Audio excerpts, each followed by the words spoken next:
So right at these moments, see how far ahead he is from me? I want to switch directions now. Take back the lead. You don't need to do it forcefully by using leashes. You just need to show him that you're taking control. Right? So right there, as soon as he turned and looked at somebody else and is not paying attention to me, that's when you use your leash. Right? So it should just be a pop to say pay attention, or it should be a full stop to say calm down. Right? Those are the only times you want to use your leash. You should never be pulling him away from things, because then you're giving him mixed signals with your leash. Okay, good boy. And so we always have it loose. So you see right there? Good boy. See how I like loosen my hand? I always just keep it resting. Good job, Zoro. Good boy. Excellent, Zoro. Good boy. Yes, good job, handsome. It's nice and loose. And as soon as he loses focus on me, I give him that little pop to say pay attention. So you don't want to focus on your verbal cues. You want to focus on your leash communication. So right there, see how he's starting to get a little ahead of me? So instead of trying to speed up to beat him, right? If he's a little ahead of me, if I keep walking faster, try and get ahead of him, he's going to walk faster too. Instead, slow down and make him slow down also. Right? If your goal is to get him to slow down, then mimic that for him. Show him, be a leader for him. Right, so right there he wasn't paying attention, just a little pop. So this is how you're going to get him to focus on you before he loses focus and really loses it on a distraction. You're going to keep him focused on you by not even allowing him to really like lose focus. Even right there, he's sniffing things. That's plenty of time for freedom.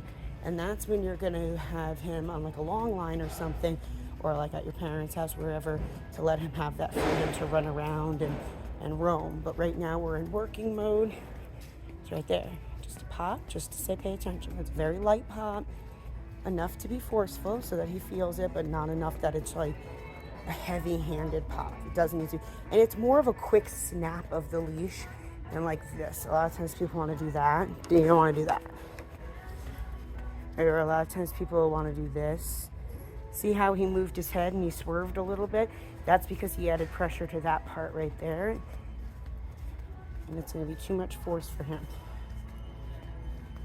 So pinky's worth of pressure is all you need. Just a pinky. That's it. That's all you want. Okay. Actually, we need to go this way anyway. Good boy. Yeah. So right there, he tried to pull ahead a little bit. We were going to go straight, but because he tried to pull straight, I decided to switch it up and I went right. So that he has to follow my lead, right? So that's the right there, right? So instead of pulling him, make him do something to follow you rather than just pulling him to keep slowing down or go the direction that I want to go right now, right? Just a pop and just keep moving. Have confidence in where you're moving. He's not going to be able to follow you if you're not leading. You can't give him all the control and then get mad that he's not doing it your way. All right, so right there, perfect time to turn. So I can do all of this without even needing this leash. Zoro, good boy. All right. So it's all about learning to keep him to focus on you because he's distracted by a lot right now. But he's doing a good boy. I also have hot dogs right now. Zoro. Excellent. Good boy. Right. Let me get tonight. And so we give high value treats in high distraction settings, so that you know you have something to overpower the distraction. That's an exciting treat that he doesn't normally get on an everyday basis. Okay. This is perfect. This is exactly what you want to see. He's been very respectful. He hasn't been overexcited to meet anybody or anything like that. He's doing better with pawing at the transitional. And that's because I am not really applying much pressure to this. And that's the whole point behind it. If he is pawing at the transitional, it's because you're using too much force. You might not realize it.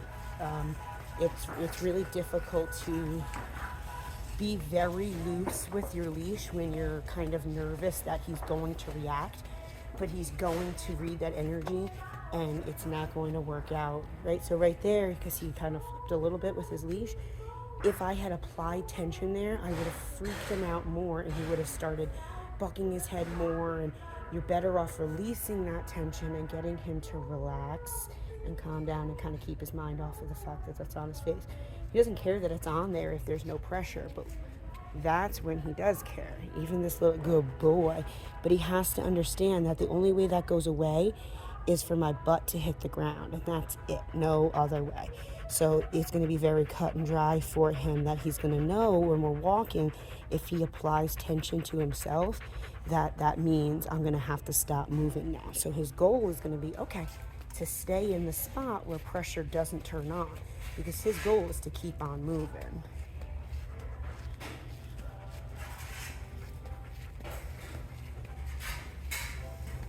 Good job, buddy. Oops, yeah, I even dropped my leash. You're good. That's perfect. That looks great. Sort of nice focused heel.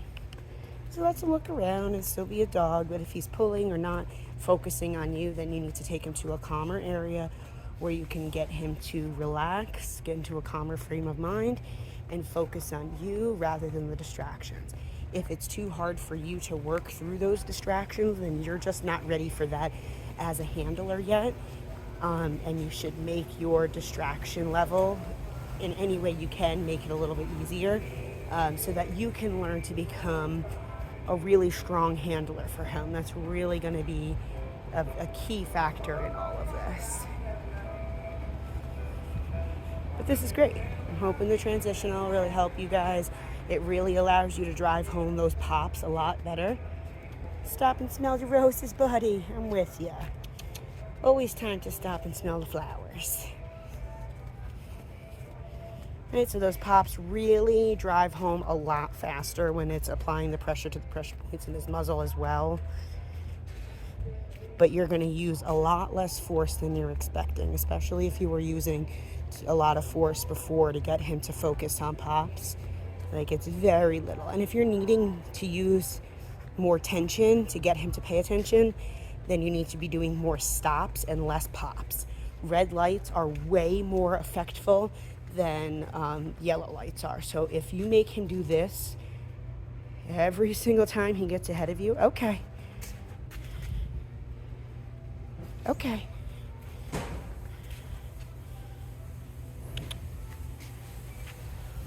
Okay. Right? He's going to get really bored of doing that really quick. So he's going to learn to stay in his little spot. Fix this leash real quick. So it's hard with one hand to do that when you're holding the camera. But when you're doing transitional, this is going to slide, this little silver loop. You want to keep that centered on his head, because when you apply tension, it's going to be off-centered. So you want to make sure. So the easiest way to do it is to spin this and this at the same time. So, that way it doesn't get all kind of caught up on his curls.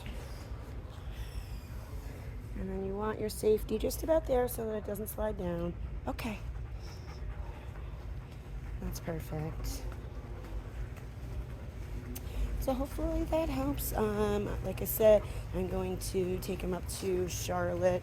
I'm hoping probably tomorrow to do some work around. Probably go to like Freedom Park and some of the uptown, more of the uptown area, South End, stuff like that. So I'll be sure to take some video for you up there as well. So we'll talk to you soon. Say bye, Zoro.